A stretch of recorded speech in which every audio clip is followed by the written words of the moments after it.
गुरुर्विष्णुः गुरुर्देवो महेश्वरः गुरुः साक्षात् परं ब्रह्म तस्मै श्रीगुरवे नमः। अखण्डमण्डलाकारं व्याप्तं येन चराचरं त्वत्पदं दर्शितं येन तस्मै श्रीगुरवे नमः। गुरवे सर्वलोकानां विषजे भवरोगिणां निधये सर्वविद्यानां दक्षिणामूर्तये नमः।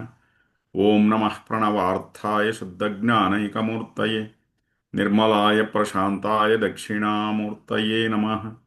सदाशिवसमारम्भां शङ्कराचार्यमध्यमाम् अस्मत्श्रीगुरुपर्यन्तां वन्दे गुरुपरम्पराम्। वक्रतुण्डमहाकाय कोटिसूर्यसमप्रभा निर्विघ्नं कुरु मे देव सर्वकार्येषु सर्वदा। ఓం నమ శివాయ. జయ గురుదేవ్ అండి. అందరికీ నమస్కారం అండి. ఈరోజు శివసూత్ర జ్ఞాన చర్చకి అందరికీ స్వాగతం, సుస్వాగతం. నమస్కారం. సో ఈరోజు మూడో రోజు. ఆ, ఒకసారి నిన్న ఏం జరిగిందో దాన్ని చూసుకుంటా అలా ముందుకు వెళదాం. నిన్న మనం చాలా సూత్రాలు డిస్కస్ చేశాం. నిన్న ఉం? మొదటోది చైతన్యమాత్మ. మన ఆత్మని అనుభవించాలంటే మనలో చైతన్యాన్ని పెంచుకోవాలి. చైతన్యం ఉంది ఆల్రెడీ, దాని గురించి ఎరుకకు వస్తే చాలు. ఎలా ఎరుక వస్తుంది? ప్రాణాయామ, సుదర్శన క్రియ సాధన చేసే దాని నుంచి చైతన్యం మనలో ఎక్కువ అవుతుంది. అంటే ఉంది ఆల్రెడీ, దాని గురించి ఎక్కువగా ఎరుక వస్తుంది మనకు. ఓకే, మనకు చైతన్యం గురించి ఎరుక ఎప్పుడు వెళ్ళిపోతుంది? ఎక్కువ నిద్రపోయేదాని నుంచి, ఎక్కువ తినేదాని నుంచి. అది నిన్నంతా చూసాం మనం. ఇది చైతన్యం ఆత్మ, ఇది చూసాం. తర్వాత నెక్స్ట్ జ్ఞానం బంధ, ఇంకొక సూత్రాన్ని చూసాం. జ్ఞానం బంధ అంటే ఏమిటి? పరిమితమైన జ్ఞానం బంధనంలోకి తీసుకెళ్తుంది. అనంతమైన ఆత్మజ్ఞానం మనల్ని మోక్షం వైపు తీసుకెళ్తుంది, ముక్తిని ప్రసాదిస్తుంది, స్వాతంత్రాన్ని ఇస్తుంది అది మనకు. ఇది మనం చూసాం, జ్ఞానం బంధ. ఓకే, మూడవది యోనివర్గ కళాశరీరం. సో ఈ జ్ఞానం బంధ, దీని నుంచి మనం బయట రావాలంటే ఏం చేయాలి? యోనివర్గ కళాశరీరం. ఇటువంటి శరీరాలు ఎన్నో తీసుకుంటూ వచ్చాం. రకరకాలైన యోనులు ఉన్నాయి దీంట్లో. ఒకటి ఏమి చూడండి, జడమైన కొన్ని, ఇప్పుడు రాళ్ళు, రప్పలు, ఇవన్నీ ఉన్నాయి. జడత్వంలో ఉన్న యోనులు అవన్నీ. దాంట్లో ప్రాణశక్తి చాలా తక్కువ, కళ. ఓకే, సస్యయోనులు, దాంట్లో ఇంకాస్త ప్రాణశక్తి ఎక్కువగా ఉంటుంది. ఆ తర్వాత ప్రాణియోనులు, దాంట్లో ఇంకొంచెం ఎక్కువ ప్రాణశక్తి ఉంటుంది. అలాగే మన మనుష్యంలో ఇంకాస్త ఎక్కువ ప్రాణశక్తి ఎక్కువ ఉంటుంది. అయితే అన్ని ఇక్కడ శరీరాలు వేరే వేరే అయినా దీని లోపల ఉండే చైతన్యం ఒక్కటే. చూడ్డానికి శరీరాలు వేరువేరుగా కనబడుతుంది. మనుష్య శరీరము, జంతువుల శరీరము, తర్వాత సస్యములు, చెట్లు, ఇవన్నీ, ఈవెన్ జడ పదార్థాల్లో కూడా దాని లోపల ఉండే చైతన్యం ఒక్కటే.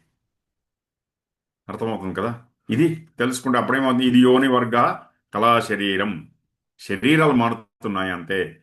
ఓకే, తర్వాత నెక్స్ట్ మనం చూసింది జ్ఞానాధిష్టాన మాతృక. జ్ఞానాధిష్టాన మాతృక, జ్ఞానం ఎక్కడుంది? జ్ఞానం అనేది శబ్దములో కాదు, నిశ్శబ్దములో ఉంది. మనం చింతకు కారణాలు, మనం ఏదేదో పట్టుకుని మనసులో వాక్యాలు పెట్టుకుని చింతిస్తున్నాం. నా జీవితంలో ఆరోగ్యం బాగాలేదు, ఇంకో బాగాలేదు, మరొకటి బాగాలేదని. ఆ వాక్యాలని, ఒక్కొక్క పదాలని విచ్ఛేదన చేసి ఒక పదానికి ఇంకో పదానికి మధ్య ఉన్న మౌనముని చూడండి. అక్కడ జ్ఞానం అధిష్టానంగా ఉంది. దీన్ని ఒక ప్రక్రియగా చేయండి అని చెప్పి గురుగారు చెప్తారు. జ్ఞానాధిష్టాన మాతృక. నెక్స్ట్ ఆ తర్వాత చూసింది ఉద్యమో భైరవ. మనం ఏ పని చేసినా కూడా 100% మన శక్తిని దాంట్లో వినియోగించట్లేదు. అందుకే పశ్చాత్తాపడుతున్నాము. ఎప్పుడు 100% మనం మన శక్తిని వినియోగిస్తామో దాంట్లో, అప్పుడు మనం రిలాక్స్ అయిపోతాము. అర్థమవుతుంది కదా? భైరవుడిలాగా, భైరవుడు అంటేమి పూర్ణత్వం, 100% శక్తిని వినియోగిస్తే భైరవుడు, అదే భైరవ శక్తి. అర్థమవుతుంది కదా? అందుకే మన సంపూర్ణ శక్తిని వినియోగించి ఏ పని చేసినా లేకపోతే ఇది ఇంకాస్త చేసింటే బాగుండేదే, ఇంకాస్త నా ఎఫర్ట్ వేసింటే బాగుండేదే అని అనిపిస్తూ ఉంటుంది, పశ్చాత్తాపడుతూ ఉంటాం. అందుకు గురుగారు ఏం చెప్తున్నారంటే ఉద్యమం భైరవ అది చూసాము. తర్వాత ఓం నమ శివాయ. ఆ, ఆ. శక్తి చక్ర సంధానే విశ్వ సంహార. ఆ నెక్స్ట్ ఏంటి, మన శరీరంలో అక్కడక్కడ ఈ చక్రాల్లో ఉన్నాయి కదా, ఈ శక్తి కేంద్రముల్లో మనం ఒత్తిడి ఎక్కువైపోయినప్పుడు, మన టెన్షన్ ఎక్కువైనప్పుడు అప్పుడేమవుతుందంటే ఒక్కొక్క చక్రము కూడా అక్కడ మన శక్తి సరాగంగా మూమెంట్ కాదు అది. అప్పుడేమవుతుందంటే శరీరం, మన మనస్సు అంత ఉల్లాసం అనేది ఉండదు. ఇప్పుడు కోపం వచ్చింది, కోపం కలిగింది, అది ఆజ్ఞ చక్రంలో ఇరుక్కుంటుంది పోయి. దుఃఖం వస్తే కంఠంలో, ద్వేషము లేకపోతే భయము హృదయంలో, తర్వాత అసూయ, ఇవన్నీ అసూయ, లోభము, ఇవన్నీ. అందుకే గురుగారు ఏం చెప్తారంటే ఒక్కొక్క చక్రంలో నీ నీ ధ్యాసను అక్కడ పెట్టి శ్వాసతో అనుసంధానం చేయి. అనుసంధానం చేస్తే నువ్వు నిర్మించుకున్న విశ్వము, బయట ఉన్న ప్రపంచం విశ్వం వేరే, అయితే మనము నిర్మించుకున్నాం విశ్వము. వాళ్ళేమో అనుకున్నారు, వీళ్ళేమో, మన కాల్పనికమైన ఒక విశ్వాన్ని లోపల నిన్నేదో జరిగింది, రేపేమో జరుగుతుంది, దాని గురించి నిన్న మరియు రేపు, భూతకాలము మరియు భవిష్యత్తు, దీనికి మనం ఏదేదో కల్పించుకుని తనలో నిర్మించుకున్నాం కదా, ఆ విశ్వం అది సంహారం అవుతుంది. అందుకే ఒక్కొక్క చక్రంలోనూ నీ ధ్యాసను ఉంచు. మూలాధార చక్రము, అక్కడ ధ్యాస ఉంచితే జడత్వంలో ఉన్న చక్రము, అక్కడ ఉత్సాహం వస్తుంది. తర్వాత జననేంద్రియం వెనుక భాగంలో ఉన్న ఆ చక్రానికి స్వాదిష్టాన చక్రము, అక్కడ నీ ధ్యాస ఉంచు. అక్కడ ధ్యాస ఉంచి ధ్యానం చేస్తే ఏమవుతుంది, సృజనాత్మకత వస్తుంది. తర్వాత మణిపూర చక్రము, మణిపూర చక్రంలో మనకు ఆనందము మరియు ఉదారత, సంతోషము మరియు ఉదారత. అలాగే ఆ, ఛాతిలో ఛాతిలో ప్రేమ. ఓకే, అలాగే కంఠములో కృతజ్ఞత. ఎప్పుడు కృతజ్ఞత ఉంటుందో అప్పుడు ఆ ఎరుక ఇక్కడ ఉమ్, ఒక్కడే. తర్వాత సహస్రానంలో ఆనందం. ఇది మంచి భావనలు కలుగుతాయి, ఆ, చెడు భావనలు కూడా కలుగుతాయి. స- శక్తి పైకి సంచారమైనప్పుడు మంచి భావనలుగా ప్రకటమవుతాయి. శక్తి కిందకి పడిపోతూ ఉన్నప్పుడు దానికి నకారాత్మకమైన భావన. ఇప్పుడు పైకి పోయిన శక్తి ఈ ఆగ్నేయ చక్రంలోకి పడింది అనుకోండి, అప్పుడు కోపం. అదే శక్తి కంఠంలోకి వచ్చింది, ఎప్పుడు కోపం వచ్చిన తర్వాత దుఃఖం వస్తుంది, దుఃఖం వచ్చిన తర్వాత ద్వేషము, భయము, తర్వాత లోభము, అసూయ, ఆ తర్వాత కామవాసన, ఆ తర్వాత కామంలో భాగవహించి జడత్వంలోకి పడిపోతాం. అందుకే గురుగారు ఏం చెప్తారు, ఒక్కొక్క చక్రములోనూ అనుసంధానం చేసి ధ్యానం చేస్తూ ఉండు, చేయండి. అప్పుడేమవుతుందంటే ఆ నకారాత్మకమైన ఒక భావన అది మారిపోతుంది. అది అర్థమవుతుంది కదా. ఇది నిన్న చూసింది మనం, శక్తి చక్ర సంధానే విశ్వ సంహార.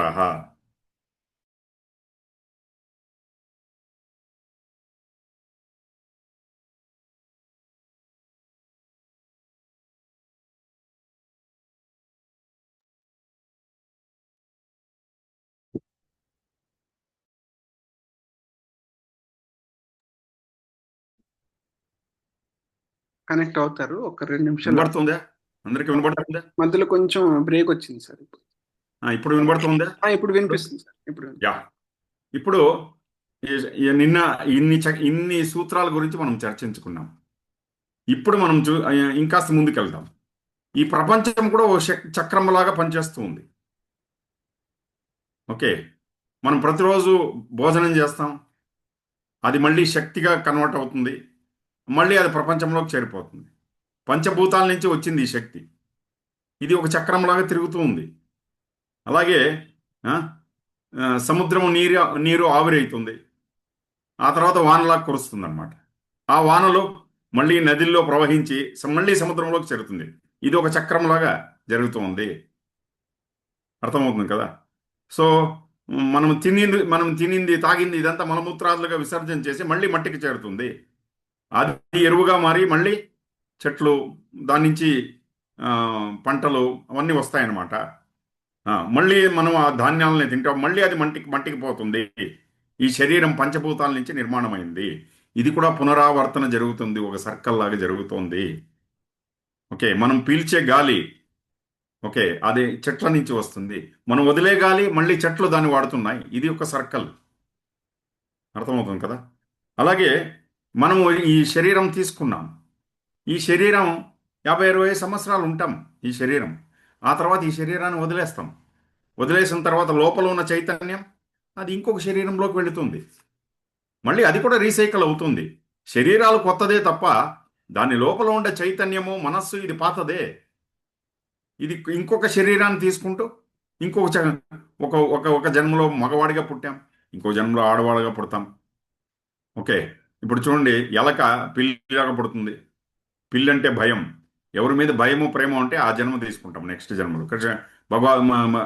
కృష్ణుడు భగవద్గీతలో చెప్తాడు, నువ్వు చివరి దశలో ఎవరి మీద ఎక్కువ ప్రేమ పెట్టుకుంటావో, ఎవరి మీద భయం పెట్టుకుంటావో, ద్వేషం పెట్టుకుంటావో వాళ్ళ ఇంట్లోనే పుడతావని.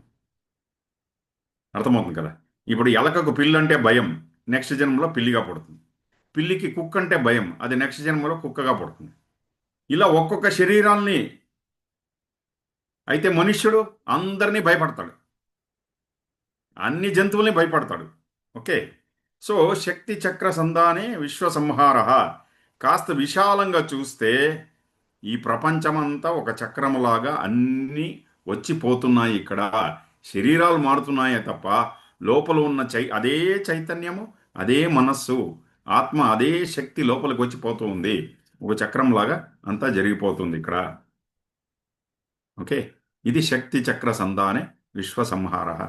విశ్వము సంహారం అవుతుంది, మళ్ళీ సృష్టి అవుతుంది. ఇదే జరుగుతుంది, ఇది మనం సృష్టిని గమనిస్తే. ఓకే, ఈరోజు ముందుకు వెళదాం. నీటిపైన బుడగ నెక్స్ట్ సబ్జెక్ట్. ఇప్పుడు అందరూ లేచి ఉన్నామా? జాగ్రత్తగా ఉన్నామా? అందరూ లేచి ఉన్నామా? ఆ, ఒకసారి మనం ఓం నమ శివాయ. ఆ, అందరూ లేచి ఉన్నామా? జాగ్రత్తగా ఉన్నామా అందరూ? లేకపోతే కలలు కంటున్నామా? ఇది గురుగారు అడుగుతున్నారు. మనం ఎరుక ఎరుక స్థితిలో ఉన్నామా, లేకపోతే నిద్రపోతున్నామా? ఎన్నోసార్లు జాగ్రత్తగా ఉన్నామా, నిద్రపోతున్నామా అనేది తెలియదు. కళ్ళు తెరిచి కూడా మనం కలలు కంటూ ఉంటాం. కళ్ళు తెరిచి కూడా కలలు కంటూ ఉంటాం మనం. ఇదే ఇక్కడ మనకు వచ్చిన చిక్కు. ఇక్కడ చిన్నపిల్లల్ని చూడండి, బాగా నిద్రపోతూ ఉంటారు. ఒక మూమెంట్లో సడన్గా లేచి ఓ అని ఏడవడం మొదలెడతారు. ఏమంటే కలలో కుక్క తరుముకుంది, ఆ భయానికి వాడు నేర్చుకున్నా. కుక్క తరిమింది ఎక్కడ? కలలో. అర్థమవుతుంది కదా. అయితే లేచి కూర్చుంది ఇక్కడ జాగ్రత్త అవస్థలో. సో అందుకే గురువుగారు ఏం చెప్తారంటే, ఒక అజ్ఞాని కలను కూడా నిజం అనుకుంటాడు. ఒక అజ్ఞాని కలను కూడా నిజం అనుకుంటాడు. అయితే జ్ఞాని నిజాన్ని ఇదంతా ఇదంతా అంతా పోతుంది, ఇదేమో నిజం కాదు అని చెప్తాడు. జ్ఞాని నిజాన్ని కూడా కంటి ముందు ఏం జరుగుతుందో ఇది కూడా కళ అని చెప్తాడు ఆయన. ఉం? ఆ తర్వాత మనం కూడా చూడండి, ఎక్కడో కూర్చొని ఉంటాం. కూర్చొని ఉంటే పగటి పూట పగటి కళలు కంటూ ఉంటాం. 2 రకాల కళలు కంటాం మనం. అందరూ వింటున్నారా? ఆర్ విత్ మీ? 2 రకాల కళలు కంటాం. ఒకటి రాత్రిపూట నిద్రలో కళలు కనడము, ఇంకొకటి ఇంకొకటి పగటిపూట నిద్రలో పగటిపూట కళలు కనడం. జాగ్రత్త అవస్థ ఎప్పుడుంది మనకు? ఇప్పుడు మనం ఎప్పుడు, లేకపోతే చూడండి, మన కళ్ళు తెరిచి ఉంటాము. అయితే భూతకాలంలోనో భవిష్యత్తులోనూ ఉంటాం. గమనించారా? కళ్ళు తెరిచి దీన్ని జాగ్రత్త అవస్థ అంటారా? కాదు, ఇది కూడా కళే. కళ్ళు తెరిచి ఉన్నాము, లేదా భూతకాలంలో ఉన్నాం, లేదా భవిష్యత్తులో ఉన్నాం. ఇది కూడా కళే. ఎప్పుడు మనము జాగ్రత్త అవస్థకు వస్తాము? సడన్గా మీరు 2 వీలర్లో పోతున్నారు, ఎదుటి నుంచి ఒక బండి వస్తుంది, జస్ట్ మిస్, 1 ఇంచీలో యాక్సిడెంట్ తప్పించుకున్నారు. అప్పుడు హమాన్ లేచి కూర్చుంటాం. అప్పుడు వర్తమాన క్షణానికి వస్తుంది మనసు. అర్థమవుతుంది కదా. సో రాత్రిపూట పక్కింటి వాళ్ళు చెప్తారు, సార్ మీ ఇంట్లోకి ఏదో పామేమో జ్వరబడినట్టుంది చూడండి అని. అప్పుడు ఎక్కడ లేని ఎరుక వచ్చేస్తుంది. ఇల్లంతా వెతకడం అంటే అప్పటిదాకా అలా ఎక్కడో భూతకాలంలో పోగొట్టిపోయాం మనం, లేకపోతే భవిష్యత్తులోకి వెళ్ళిపోయాము. ఆ మాట వింటూనే ఓ మన ఇంట్లో పాము వచ్చింది, టక్కని లేచి కూర్చున్నాం అంటే వర్తమాన క్షణంలోకి వస్తాము. సో ఇక్కడ జాగ్రత్త అవస్థ అంటే ఏమిటి, స్వప్నావస్థ అంటే ఏమిటి, నిద్రావస్థ అంటే ఏమిటి, దీని గురించి మనం కరెక్ట్గా తెలుసుకోవాలి. అందుకోసం నెక్స్ట్ సూత్రం ఏం చెప్తున్నారంటే, జాగ్రత్ స్వప్న సుషుప్తి భేదే తురీయా భోగ సంభవ. నెక్స్ట్ సూత్రం ఏమిటి? జాగ్రత్ స్వప్న సుషుప్తి భేదే తురీయా భోగ సంభవ. ఈ మూడు, దీనికి భేదము తెలుసుకోవాలి. ఓకే, మనకు భేదము తెలియదు. జాగ్రత్త అవస్థ అంటే ఏమిటి, స్వప్నం విన్నామంతే మనం. స్వప్నావస్థ అంటే ఏమిటి, సుషుప్తి అంటే గాఢ నిద్ర, దీని భేదం తెలియదు. ఇప్పుడు అద్వైతము ద్వైతులు ఇద్దరున్నారు, వీళ్ళిద్దరు కొట్టుకుంటున్నారు. వింటున్నారా? For with me? యా. అద్వైతి ఏం చెప్తున్నాడు అంటే అంతా ఒకటే అంటున్నాడు. కరెక్ట్, మీరు చెప్పింది. చీకట్లో అంతా ఒకటేనండి, వెలుగులో అంతా వేరే వేరే అంటున్నాడు ద్వైతి. ద్వైతం చెప్పేవాళ్ళు ఏం చెప్తున్నారు అంటే, చీకట్లో అంతా ఒకటిగా కనబడుతుందండి, వెలుగులోకి వచ్చేవాళ్ళకి అంతా వేరే వేరే అవుతుంది. ఆ? అందుకే గురువుగారు ఏం చెప్తున్నారంటే, ఈ భేద జ్ఞానము చాలా చాలా ముఖ్యము. ఇప్పుడు మనం చైర్ మీద కూర్చున్నామా, లేకపోతే నేలపైన కూర్చున్నాం కదా? చైర్ మీద కూర్చున్నామో నేలపైన కూర్చున్నారా అందరూ? ఆ? సో చేరు మనం ఒకటేనా? కాదు. ఇది భేదం ఉంది. చేరు వేరే, నేను వేరే ఈ క్షణానికి. ఆ? అదే రీతి అలాగే శరీరం పైన వస్త్రాలు ధరించాం. శరీరము వస్త్రము ఒకటేనా? శరీరం వేరే, వస్త్రం వేరే. అలాగే శరీరంలో శ్వాస జరుగుతోంది, ఉచ్ఛ్వాస నిశ్వాసలు. వింటున్నారా? శ్వాస శరీరం ఒకటేనా? శ్వాస శరీరం ఒకటేనా? కాదు. శరీరం వేరే, శ్వాస వేరే. అలాగే మనస్సులో ఆలోచనలు పోతున్నాయి, ఆలోచనలు వస్తున్నాయి పోతున్నాయి. శ్వాస మనస్సు ఒకటేనా? కాదు. శ్వాస వేరే, మనస్సు వేరే. అర్థమవుతుంది కదా? ఎన్నో భావోద్వేగ, కోపం వస్తుంది, దుఃఖం వస్తుంది, ఈ రకరకాలైన భావోద్వేగాలు వస్తున్నాయి మన మనస్సులో. ఈ మనస్సు భావోద్వేగాలు ఒకటేనా? కాదు. లేకపోతే శ్వాస ఒకటేనా? కాదు. ఈ భేదాన్ని తెలుసుకోవాలి. అప్పుడు మనము ఎరుకలో ఉన్నామా, జాగ్రత్త అవస్థలో ఉన్నామా, కలలు కంటున్నామా, నిద్రపోతున్నామా అనేది తెలుస్తుంది. మన పరిస్థితి ఏమైందంటే, మనం లేచి ఉన్నాం, కళ్ళు తెరిచి ఉన్నాం, అంతే. ఎలా ఉన్నాం ప్రపంచంలో? ఒక కోతికి సారా తాపిచ్చి, ఓకే, కాస్త ఇంగువ తినిపించి, ఒక ఒక తేలుతో దాన్ని కుట్టిస్తే ఎలా ఉందో అలా పోయాను మన పరిస్థితి. ఒక కిక్కులో తిరుగుతున్నాం ప్రపంచంలో. ఇది గురుగారు చెప్తున్నారు. ఎప్పుడు జాగ్రత్త అవస్థకు వస్తాం? ఏదైనా భయం కలిగినప్పుడు. సడన్గా ఏదో, ఇప్పుడు ఈ యాక్సిడెంట్ చెప్పాను కదా, మీరు కారులో పోతుంటారు, ఎవరో ఎదురుగా వస్తాడు, సడన్గా మీరు ఇలా అప్పుడు టక్కన వస్తారు వర్తమాన క్షణానికి, తప్పించుకున్నప్పుడు ఇలా. లేకపోతే ఇంట్లోకి ఏదో పాము జ్వరబడింది అన్నప్పుడు టక్కన లేచి కూర్చుంటాడు. ఇది గురుగారు ఇంకొక ఎగ్జాంపుల్ ఇస్తారు. ఫస్ట్ టైం సైకిల్ తొక్కినప్పుడు ఎంత అవేర్నెస్తో తొక్కారో చూసారా? రోడ్డు పైన చిన్న చిన్న రాయిని కూడా గమనిస్తూ పోయాం. ఎక్కడ పడిపోతామనే భయం. ఓకే, ఇది జాగ్రత్త అవస్థ. సో మనకి జాగ్రత్త అవస్థ, స్వప్నావస్థ, సుషుప్తి. అయితే సుషుప్తి అంటే ఏమిటి? గాఢ నిద్ర. దీని మూడిటి భేదం తెలుసుకోవాలి మనము. లేకపోతే మనం ఏం చేస్తామంటే, మనం ఏం తింటున్నామో మనకు తెలియదు. ఇంట్లో పాపం బాగా మంచి ఏదైనా దోశలు చేసి పెడతారు, తినేసి వెళ్ళిపోయి మళ్ళీ మా ఫోన్లో అడిగి, ఏం టిఫిన్ వండావు ఈరోజు అని అడుగుతారు. అటువంటి మహానుభావులు ఉన్నారు. తినేటప్పుడు ఏదో ఫోన్లో మాట్లాడుకుంటూ తినేసి, అది ఎరుకలేదు అటువంటి పరిస్థితి. ఓకే, ఈ జాగ్రత్త స్వప్న సుషుప్తి, జాగ్రత్త అవస్థ, స్వప్నావస్థ, గాఢ నిద్ర, దీని మూడిటికి భేదాన్ని, ఆ భేదము కనుక్కున్నప్పుడే నాలుగవ స్థితి మనకు అనుభవానికి వస్తుంది. దాన్ని నాలుగవ స్థితిని ఏమంటారంటే తురీయావస్థ అంటారు. దాన్ని ఏమంటారు? తురీయావస్థ. ఓకే, ఇది కనబడుతుంది. దానికి పేరు లేదు, యాక్చువల్లీ పేరు ఇచ్చారు, ఒక తురీయానో ఒక అవస్థ పేరు ఇచ్చాము. ఏమిటి ఇది తురీయావస్థ? లోతైన ధ్యానము. వింటున్నారా అందరూ? Are with me? It is you know చాలా లోతైన ధ్యానమునే తురీయావస్థ అంటుంటారు. లోతైన ధ్యానములో మన మనస్సు ఏ స్థితిలో ఉంటుంది? చుట్టూ ఏం జరుగుతుందో అన్నీ తెలుస్తూ ఉంటుంది. కరెక్టా? అయితే గాఢమైన విశ్రాంతి కలుగుతుంది. చుట్టూ ఏం జరుగుతుందో జాగరూకత ఉంటుంది. అయితే నిద్రలో ఉన్నప్పుడు ఎలాంటి విశ్రాంతి కలుగుతుందో అలాంటి విశ్రాంతి కలుగుతుంది. అది జాగ్రత్తావస్థ కాదు, స్వప్నావస్థ కాదు, గాఢ నిద్ర కూడా కాదు. ధ్యా అందుకే ధ్యానం చేసేటప్పుడు మనం ఈ మూడు అవస్థల్ని మనం అనుభవిస్తాం. మనస్సు జాగ్రత్తగా ఉంది, ఆలోచనలు స్వప్నాలు వచ్చిపోతున్నాయి, అది కూడా చూస్తూ ఉన్నాము. అలాగే లోతైన విశ్రాంతి కూడా కలుగుతూ ఉంది.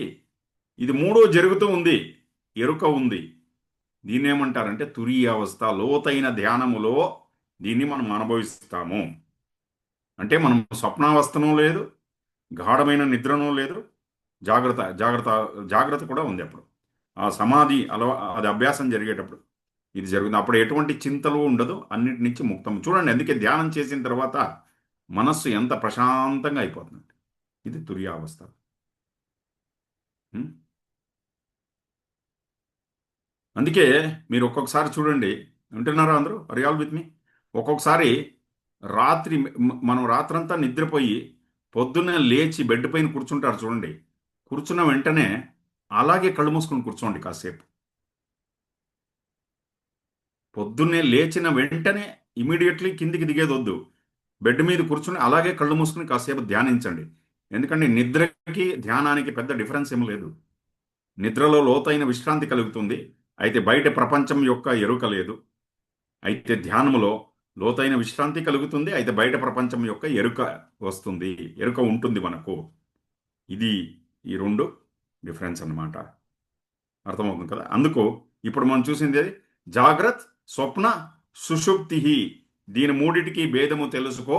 తురియావస్థ గురించి నీకు అనుభవం వస్తుంది. దాన్ని అనుభవించవచ్చు, బాగా దాన్ని భోగించవచ్చు. వేదే తురియా భోగ సంభవ. ఆ సమాధి స్థితిని మనం అనుభవించవచ్చు లోతైన ధ్యానములో. సుదర్శన క్రియ అయిన తర్వాత మనం పడుకుంటాం చూడండి, అప్పుడు కూడా ఇదే స్థితిలో ఉంటాం మనము. గమనించారా? చూడండి, అప్పుడు కూడా ఇదే స్థితిలో ఉంటాము. ఇది ఈ సూత్రము. జాగ్రత్త, స్వప్న, సుషుప్తిర్భేదే తురీయ భోగ సంభవ. నెక్స్ట్ సూత్రం వచ్చి జ్ఞానం జాగ్రత్త. నెక్స్ట్ సూత్రం అంటే ఏమిటి? జ్ఞానం జాగ్రత్త. జాగ్రత్త అంటే ఏమిటి? బయట ప్రపంచం యొక్క జ్ఞానం కలుగుట. ఎంతో ఎంతో మందికి మనలో బయట ప్రపంచం యొక్క జ్ఞానం లేదు. కళ్ళు తెరిచి ఉంటారు, అక్కపక్కన ఏమవుతుందో తెలీదు, మనస్సు ఎక్కడో ఉంటుంది. అటువంటి స్థితిని జాగ్రత్త అవస్థ అనగలమా? అనగలమా మనం? అనలేము. మనం కళ్ళు తెరిచి ఉన్నాం. సో జ్ఞానం ఎప్పుడు జాగ్రత్త అవుతుందంటే ఎప్పుడు మన మనస్సు. అందుకే live in the present moment అనే పాయింట్ ఇక్కడ వచ్చింది చూడండి. గురుగారు చెప్పారు, వర్తమాన క్షణంలో జీవించు అంటే జాగ్రత్త అవస్థలో ఉన్నామని. లేకపోతే కళ్ళు తెరిచి నిద్రపోతున్నాము, కళ్ళు తెరిచి స్వప్నావస్థలో ఉన్నాము. స్వప్నావస్థ అంటే నిద్రపోయేటప్పుడు మాత్రమే కాదు స్వప్నావస్థ. కళ్ళు తెరిచి స్వప్నావస్థలో, భూతకాలంలో ఉన్నా భవిష్యత్తులో ఉన్నా అది స్వప్నావస్థే. ఇది నెక్స్ట్ సూత్రం, జ్ఞానం జాగ్రత్త. ఆ తర్వాత ఇంకొక సూత్రం గురించి చెప్తున్నారు గురుగారు.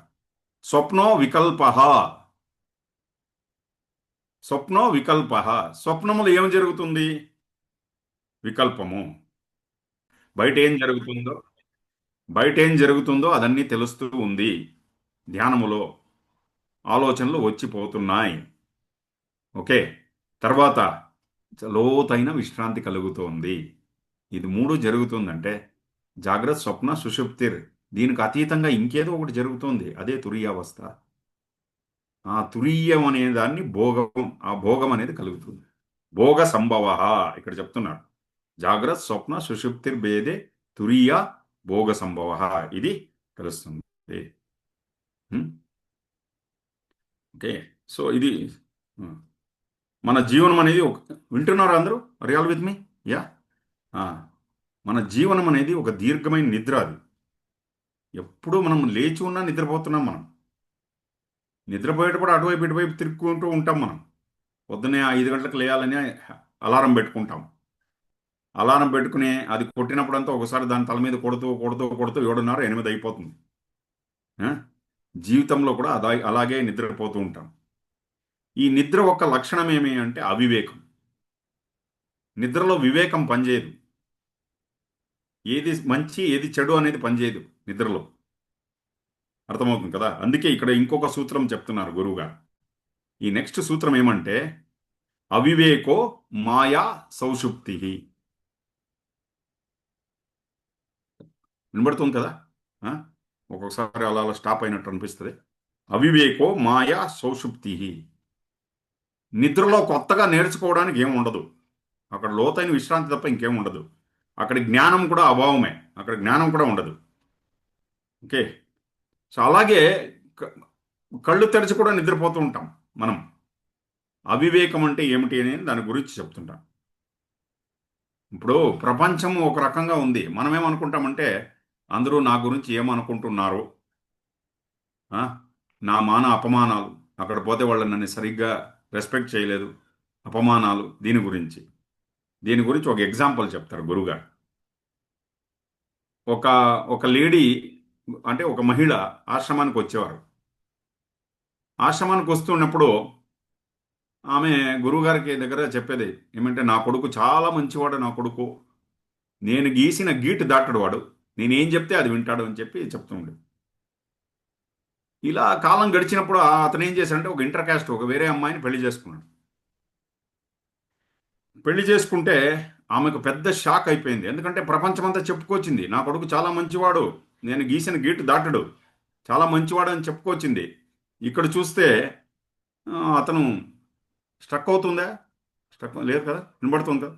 సో ఇక్కడ చూస్తే ఏమైంది, అతను వేరే పెళ్లి చేసుకుని వెళ్ళిపోయాడు. ఆమెకేమనిపించింది, నా మర్యాద పోయింది, నా కుల గౌరవం పోయింది, ఉం? నా మర్యాద పోయింది, మానం పోయింది, అంతా పోయింది అని ఏడుస్తూ ఒక రోజు కాదు, 2 రోజులు కాదు, దాదాపు 2 సంవత్సరాలు ఇంట్లోనే ఒక రూమ్లో ఉండిపోయింది. ఆమె బయట రాలేదు. వేరే వాళ్ళు నా గురించి ఏమనుకుంటారో. 2 సంవత్సరాల తర్వాత బయట వచ్చింది. బయట వచ్చిన తర్వాత మళ్ళీ గురుగారి దగ్గరికి పోతే గురుగారు అడిగారు, ఏమ్మా ఇన్ని సంవత్సరాలు ఇక్కడ అంటే, గురూజీ ఇలా అయిపోయింది, ఎవరేమనుకుంటారో అని బాధపడి నా మానం మర్యాద అంతా పోతుంది అని చెప్పి బయట రాలేదంటే గురుగారు అడిగారు, నీ గురించి ఆలోచించడానికి టైం ఎవరికుంది? నువ్వు ఒక భ్రమలో బతుకుతున్నావు, ఒక అవివేకంలో బతుకుతున్నావు, ఒక మాయలో బతుకుతున్నావు, చాలా నిద్రలో బతుకుతున్నావు, సుషుప్తిలో బతుకుతున్నావు. నీ గురించి ఆలోచించడానికి సమయం ఎక్కడుంది? ఇంకొకరు నీ గురించి మాట్లాడుకోవడానికి వాళ్ళకి టైం ఎక్కడుంది? ఆ? అయితే మనం అనుకునేది ఏమి, వేరే వాళ్ళు నా గురించి ఏమనుకుంటారు, ఇది మాయ, ఇది అవివేకం. అవివేకో మాయ సౌషుప్తి. ఓకే. సో మన మీద ఎవరన్నా మంచి అభిప్రాయాలు పెట్టుకున్నారు, అది చెడు అభిప్రాయంగా మారడానికి ఎంత సమయం కావాలండి? అభిప్రాయాలు మారుతున్నాయి కదా. ఆ? జీవితం అనేది ఒక స్టాటిక్ కాదు, ఒక స్థాయిగా ఉండదు. జీవితం అనేది మారుతూ ఉంటుంది. మనమేమంటాము, ఇది వాళ్ళు నా గురించి ఏమనుకోవడం, ఇంకొకరి అభిప్రాయాలపైన మన జీవితం అంటే ఎలాగ ఆకాశంలో మేడను కట్టడము, ఆకాశంలో ప్యాలెస్ని కట్టడం అని చెప్తున్నారు గురువుగారు. దానికి ఏదైనా ఫౌండేషన్ ఉంటుందా? ఎప్పుడు పడిపోతుందో తెలీదు. ఇంకొకరి అభిప్రాయాలపైన మన జీవితాన్ని ఆధారంగా పెట్టుకోవడం అనేది ఉంది చూడండి, ఇది అవివేకము. అవివేకో సౌషుప్తి మాయా, మాయా సౌషుప్తం. ఓకే. సో అందుకే దీని నుంచి బయట రావడం ఎలాగా, మాయ నుంచి బయట రావడం ఎలాగంటే దాన్ని గుర్తించాలంతే. ఓ, నేను ఇన్ని రోజులు ఒక భ్రమలో బతుకుతున్నాను, దీని నుంచి బయట రావాలి అని గుర్తించడం అంతే. గుర్తిస్తే చాలు. ఓకే. సో అందుకు నెక్స్ట్ సూత్రం వచ్చి గురుగారు ఏం చెప్తున్నారంటే, నెక్స్ట్ సూత్రము త్రితయ భోక్త వీరేశ.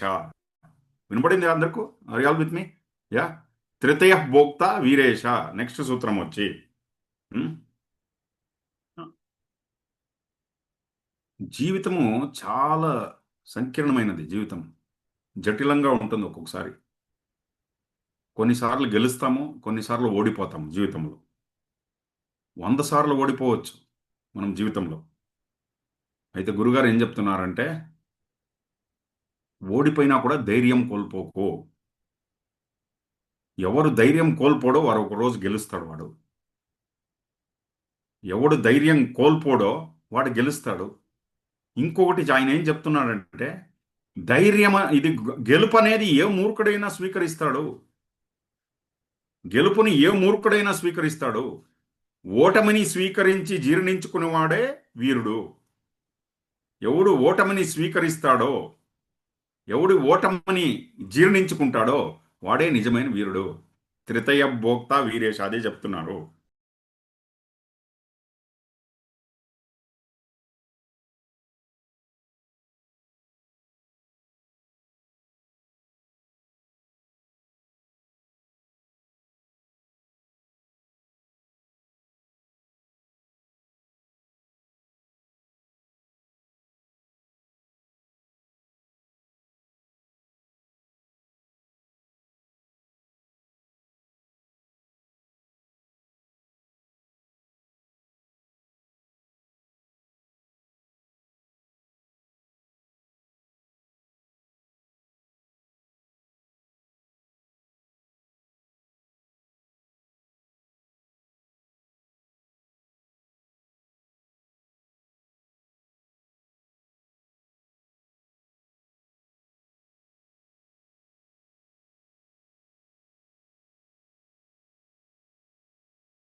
జై గురుదేవ్ అండి అందరికి. సో ఇప్పుడు బ్రేక్అవుట్ రూమ్స్ లో మనము